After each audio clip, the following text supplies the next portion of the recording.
Welcome to our channel. Today we how to backup Audible library down. To back up your Audible library downloads to external storage, start by connecting your external storage device to your computer. Ensure that the device is properly recognized by your operating system. Open the Audible app on your computer.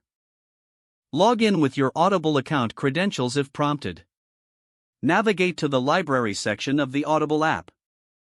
Locate the audiobooks you wish to backup. Select each audiobook by right-clicking on it. Choose the option to download if the audiobook is not already downloaded. Once downloaded, go to the Audible Downloads folder. For Windows, it is usually found under C:\users\left your username right /documents /audible .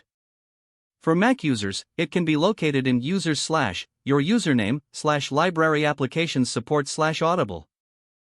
Open the folder containing the downloaded audiobooks. Copy the files by selecting them and right-clicking to choose Copy. Now, navigate to your external storage device in File Explorer or Finder. Create a new folder in your external storage for organizing your audiobooks.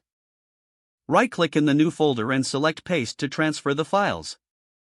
Check to ensure that all desired audiobooks have been copied successfully.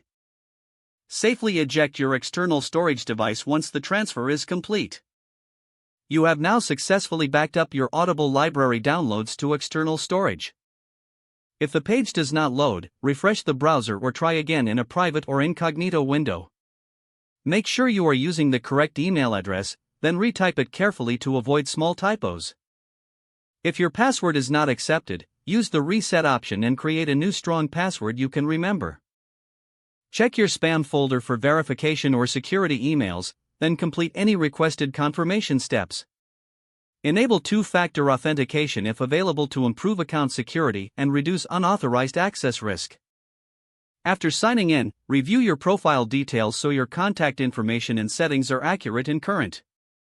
If you see an error message, note it down and try again after restarting your device and internet connection. Log out when you finish, especially on shared devices, to keep your account and payment information secure. If the page does not load, refresh the browser or try again in a private or incognito window. Don't forget to like this video and subscribe to our channel for more step-by-step tech guides.